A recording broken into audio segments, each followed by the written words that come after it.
The company inheritance goes to blood relatives only, not outsiders, Aunt Patricia announced at our Thanksgiving dinner, her voice cutting through the warm chatter like a knife through butter.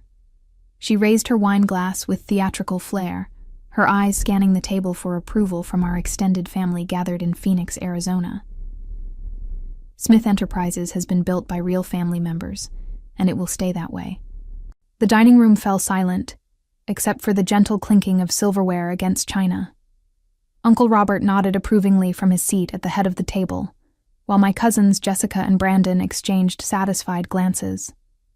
Even my adoptive parents, who had brought me into this family 25 years ago, seemed uncomfortable, but said nothing. My name is Martha Collins, and at 28 years old, I had learned to navigate these family gatherings with careful composure. I smiled politely and took a sip of my sparkling cider, letting Patricia's words wash over me like water off a duck's back. What they didn't know wouldn't hurt them, at least not yet. I mean, we can't have just anyone thinking they're entitled to what we've worked so hard to build, Patricia continued, her gaze settling on me with barely concealed disdain. Some people need to understand their place in this family. I felt the familiar sting of exclusion, but I had grown accustomed to it over the years. Being adopted into the Smith family had always come with an asterisk, a constant reminder that I wasn't quite one of them, despite sharing their name and sitting at their table every holiday. Patricia makes an excellent point, chimed in my cousin Jessica, who worked as marketing director at Smith Enterprises. The company has thrived because we keep it in the family. We understand the business in ways that outsiders simply cannot. I nodded thoughtfully, as if considering the wisdom of her words. You're absolutely right, Jessica. Family loyalty is everything in business. What they couldn't see was the quiet confidence I carried, the secret knowledge that had been growing inside me for the past 5 years, like a seed waiting for the right moment to bloom. As I listened to their self-congratulatory speeches about bloodlines and belonging, I felt a calm satisfaction, knowing that their entire world was built on foundations far more fragile than they could ever imagine. The evening ended with Patricia's final proclamation. When the time comes to discuss inheritance and succession planning, we'll make sure everything goes to the right people, real family members who have earned their place. The drive home from Phoenix to my apartment in Scottsdale gave me time to reflect on the evening's events. Patricia's words echoed in my mind, but they no longer carried the power to wound me as they once had. Instead, they served as a reminder of how much had changed since my grandmother's passing 5 years ago. My maternal grandmother, Helen Morrison, had been the one person in my life who truly understood me. She had watched from the sidelines as the Smith family treated me like a perpetual guest rather than a daughter, and she had made her displeasure known in the most practical way possible, through her will. When grandmother Helen died, she left me her entire estate, $75 million accumulated through decades of shrewd investments in real estate and technology stocks. The inheritance had been a complete shock to everyone, including me. Helen had lived modestly, and no one suspected the true extent of her wealth. Use this wisely, Martha, her letter had said. You have a brilliant mind for business, and I trust you to make decisions that honor both your intelligence and your character. At 23, I had been overwhelmed by the responsibility and the opportunity. I could have bought a mansion, traveled the world, or lived lavishly for the rest of my life. Instead, I had made a decision that would prove far more satisfying in the long run. Smith Enterprises had been struggling at the time. The manufacturing company that Patricia's grandfather had founded was facing serious financial difficulties, caught between rising costs and declining orders. The family had been desperately seeking investors, though they had been careful to keep their troubles quiet to maintain their social standing. I had approached my financial advisor, Douglas Whitman, with a proposal. I want to invest anonymously in Smith Enterprises, set up shell companies and legal trusts to hide my identity completely. Douglas had raised his eyebrows. That's a significant risk, Martha. Why would you want to help a company that might fail? Because sometimes the best investments are the ones that no one else believes in, I had replied, though my real motivation was far more complex. Through a carefully constructed network of holding companies and offshore trusts, I had invested the entire $75 million in Smith Enterprises. The injection of capital had saved the company from bankruptcy and allowed it to modernize its operations, expand its product line, and return to profitability. The family had celebrated their salvation, attributing it to their hard work and business acumen, rather than acknowledging the mysterious foreign investor who had appeared just when they needed it most. They had no idea that their savior was sitting at their Thanksgiving table, listening to them declare her unworthy of inheritance. The next morning, I sat in my home office, reviewing the quarterly reports that had arrived from Douglas's firm. The numbers told a story of remarkable success. Smith Enterprises had not only recovered from its near bankruptcy, but had grown into one of the most profitable manufacturing companies in the Southwest. My $75 million investment had grown to control 51% of the company's shares, making me the majority owner. I picked up my phone and dialed Douglas's direct line. "Good morning, Douglas. I hope you had a pleasant Thanksgiving." "Martha?" "Yes, thank you. I trust yours was enlightening?" Douglas had been managing my investments long enough to understand the family dynamics at play. "Very much so. In fact, I'm calling because I've made a decision about my Smith Enterprises holdings." There was a pause on the other end of the line. "Oh, what kind of decision?" "I want to begin the process of withdrawing my entire investment. All $75 million, plus accumulated returns." The silence stretched longer this time. "Martha, are you certain? That's going to create significant financial disruption for the company. They've become dependent on that capital." "I'm completely certain. How quickly can we execute the withdrawal?" "Given the size of the investment and the legal structures we put in place, I'd estimate 30 to 60 days for a complete liquidation. But Martha, this will likely force the company into bankruptcy. Is that really what you want?" I looked out my office window at the Arizona desert landscape, where saguaro cacti stood tall and resilient, despite the harsh environment. "Sometimes, Douglas, people need to learn that they can't build their success on the backs of people they claim don't belong." "I see. And what would you like me to do with the proceeds once we've liquidated?" "I've been researching competing companies in the manufacturing sector. There's a firm called West Park Industries in Denver that's been looking for investment capital to expand operations. They've built their success on merit-based promotion and inclusive hiring practices. I think my money would be much better invested there." Douglas chuckled softly. "I have to admit, Martha, I've been wondering when you'd decide to make this move. I'll begin preparing the withdrawal documentation immediately." "Thank you, Douglas. And please make sure that when Smith Enterprises receives the withdrawal notice, they understand it's coming from their majority shareholder. I want them to know exactly who's been keeping their company afloat all these years." "Consider it done. I'll draft a letter that makes your ownership position crystal clear." After ending the call, I leaned back in my chair and smiled. Patricia and the family were about to learn a valuable lesson about the difference between being born into privilege and actually earning it. Their comfortable world of assumed inheritance and blood-based entitlement was about to crumble, and this time, I wouldn't be there to catch them when they fell. The emergency board meeting was called for the following Tuesday morning at 9 a.m. I knew about it before any of the family members did, thanks to the corporate governance documents that guaranteed my right as majority shareholder to attend all board meetings. Douglas had delivered the withdrawal notice the previous Friday afternoon, and the family had spent the weekend in frantic phone calls and desperate strategizing. I arrived at the Smith Enterprises headquarters building 30 minutes early, wearing my best navy blue business suit and carrying a leather portfolio containing copies of all the documentation proving my ownership stake. The receptionist, Kelly, greeted me with surprise. "Martha, I didn't expect to see you here today. Are you here to see someone?" "I'm here for the board meeting," I replied calmly. Kelly's confusion was evident. "But the board meeting is for executives and investors only. I don't think—" "I understand. Could you please let them know that Martha Collins has arrived and is ready to take her seat at the table?" Before Kelly could respond, Patricia burst through the lobby doors, her usually perfect hair disheveled and her face pale with stress. She was followed by Robert, Jessica, and Brandon, all looking like they hadn't slept in days. "Kelly, has anyone from Morrison Holdings called?" Patricia demanded, completely ignoring my presence. "We need to reach their representatives immediately." I cleared my throat. "Actually, Patricia, Morrison Holdings is already here." Patricia whirled around, her eyes wide with desperation.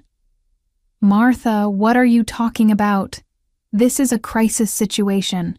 Our biggest investor is pulling out, and we need to find them before the company collapses." "I'm aware of the situation," I said quietly. "You're aware? How could you possibly be aware? This is confidential company business." Patricia's voice rose to a near shriek. Uncle Robert stepped forward, his face flushed with anger and confusion. "Martha, this isn't the time for family games. We're facing bankruptcy because some foreign corporation has decided to destroy our company. We need all hands on deck to save Smith Enterprises." I opened my portfolio and extracted a document bearing the official seal of Morrison Holdings. "Actually, Uncle Robert, I think you'll find this situation more manageable than you imagine." Patricia snatched the document from my hands, her eyes scanning the legal text with growing disbelief. This says Morrison Holdings is... But that's impossible." "What does it say?" Jessica demanded, leaning over her mother's shoulder. Patricia's voice came out as barely a whisper. "It says Morrison Holdings is a subsidiary of Collins Family Trust, which is controlled by..." She looked up at me with horror dawning in her eyes. "Martha Collins." The lobby fell silent, except for the hum of fluorescent lights overhead. Robert's mouth opened and closed like a fish gasping for air. Brandon stared at me as if I had suddenly sprouted wings. Jessica grabbed the document from her mother's trembling hands and read it again, hoping the words would somehow change. "This has to be some kind of mistake," Robert finally managed. "Martha works as an administrative assistant at a nonprofit. She drives a Honda Civic. She lives in a one-bedroom apartment." "2 bedrooms, actually," I corrected gently. "And I prefer to live modestly. It helps people show their true colors when they think you don't have anything they want." Patricia's face had gone from pale to bright red.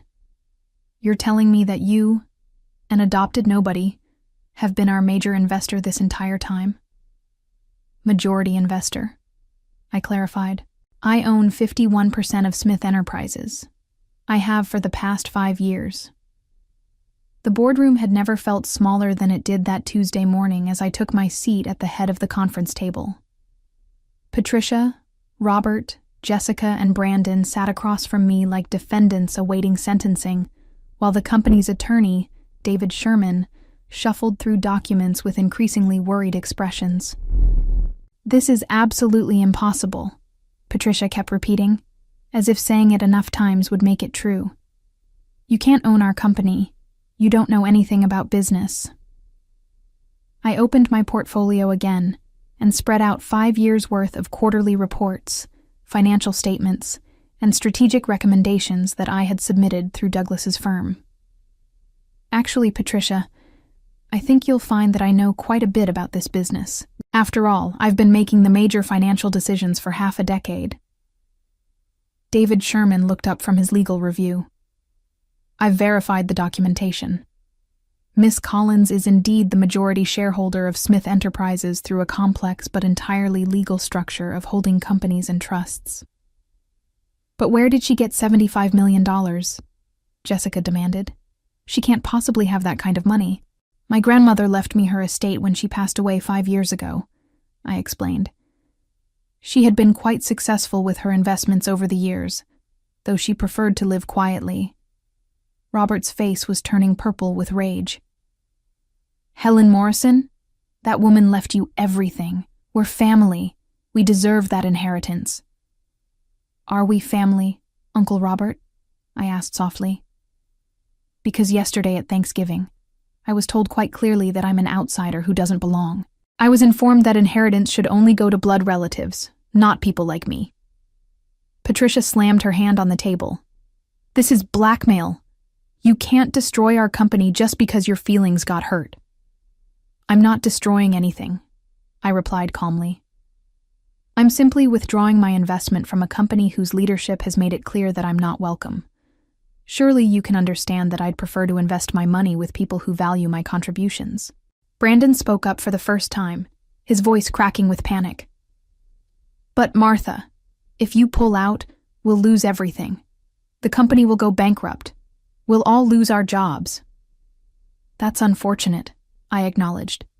But according to yesterday's conversation, this company belongs to blood relatives only. I'm sure you'll find a way to manage without an outsider's money. The room fell silent as the full impact of the situation sank in.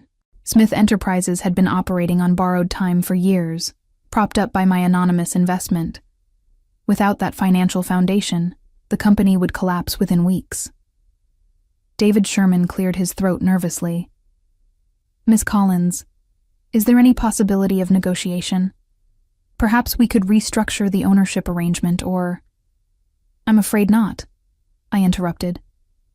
I've already identified a new investment opportunity that aligns better with my values. West Park Industries in Denver has an excellent reputation for treating all employees with respect and promoting based on merit rather than family connections. Patricia's eyes filled with tears of rage and desperation. You're destroying 3 generations of family legacy out of spite. I'm not destroying anything, Aunt Patricia. I'm simply choosing to invest my money with people who treat me as a valued partner rather than an unwelcome intruder. Isn't that what any smart businesswoman would do? The final documents were signed in Douglas's office the following Thursday afternoon. Patricia and Robert had spent the intervening days making increasingly desperate phone calls, trying to find alternative investors or convince me to reconsider. Their efforts had been unsuccessful, largely because word had spread through Phoenix's business community about their treatment of their own majority shareholder. No investor wants to work with people who don't even know who owns their company, Douglas had explained to me during one of our phone calls. It suggests a fundamental lack of competence and awareness. As I watched Douglas transfer my shares to West Park Industries, I felt a mixture of satisfaction and sadness. The satisfaction came from finally standing up for myself after years of polite acceptance of their contempt. The sadness came from realizing that my adoptive family had never truly seen me as one of them, despite 25 years of trying to earn their acceptance. The transfer is complete, Douglas announced, handing me a final set of documents.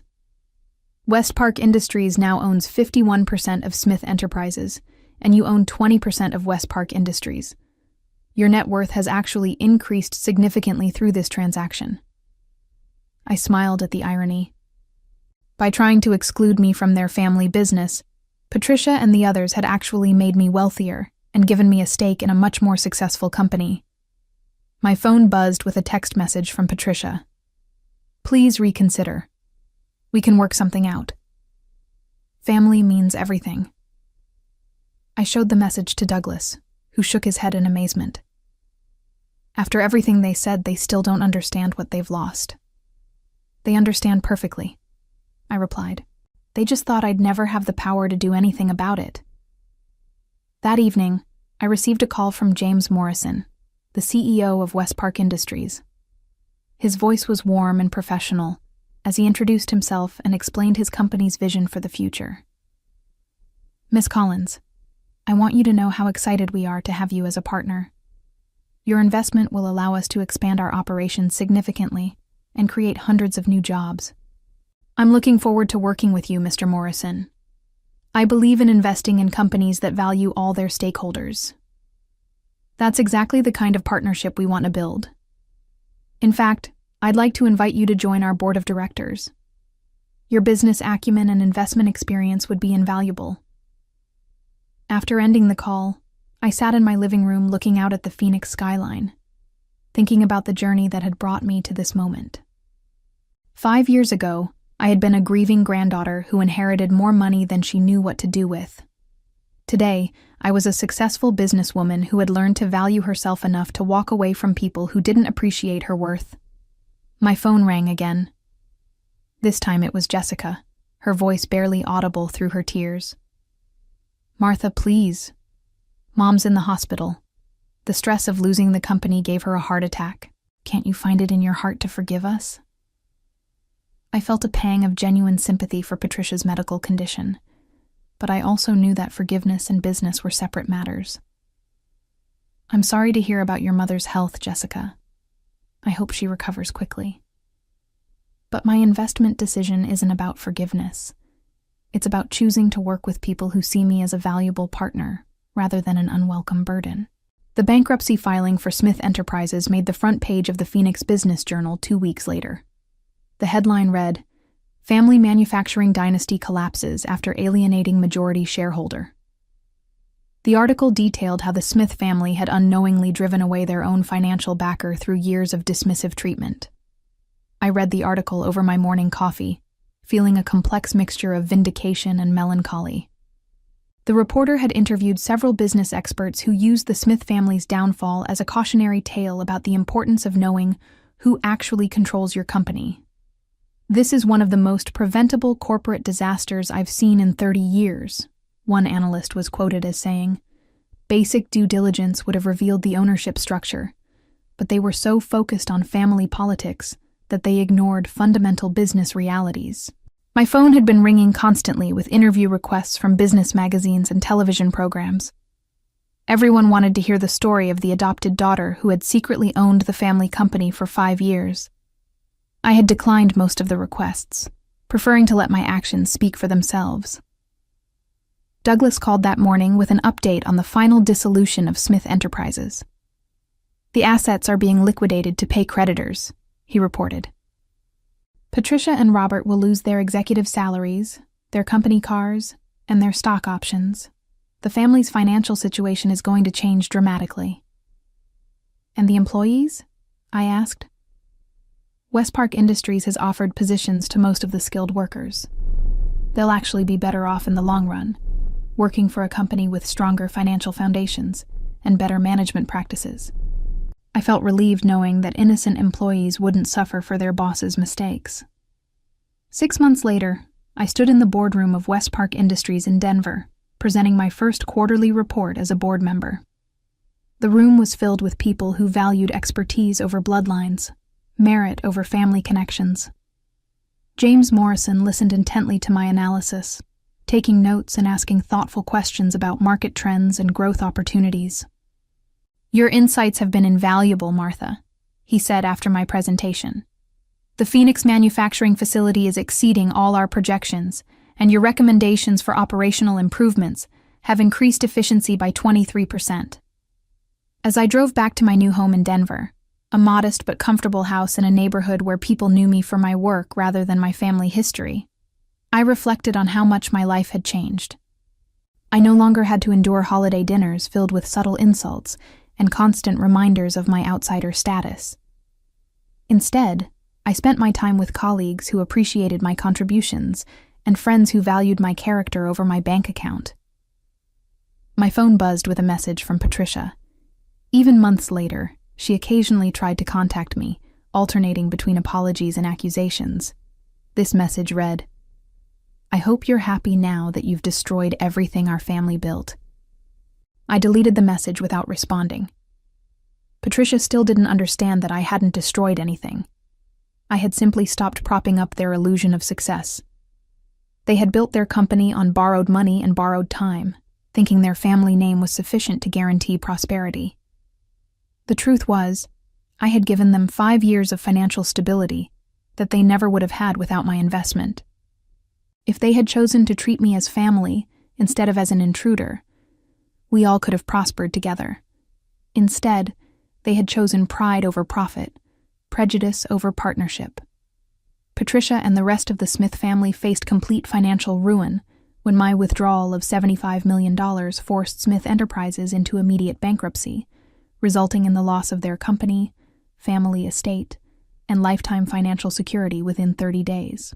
Their reputation in the business community was destroyed when word spread that they had alienated their own controlling shareholder through petty prejudice, making them unemployable and socially ostracized in their formerly prestigious circles. Patricia lost her country club memberships, luxury car, and family home when creditors seized all assets to pay company debts, while other family members were forced to take minimum wage jobs after their executive positions disappeared with the company's collapse. The business press covered their downfall as a cautionary tale about family hubris and the importance of knowing who actually controls your company, ensuring their names would forever be associated with one of the most preventable corporate disasters in recent history. As I signed the final documents transferring my shares to West Park Industries, I understood that sometimes the most elegant revenge is simply letting prejudiced people discover the true cost of their discrimination when it destroys everything they thought they owned. And I realized that my journey from excluded outsider to respected business leader had taught me that real family isn't defined by blood, but by how people choose to treat each other when they think no one is watching.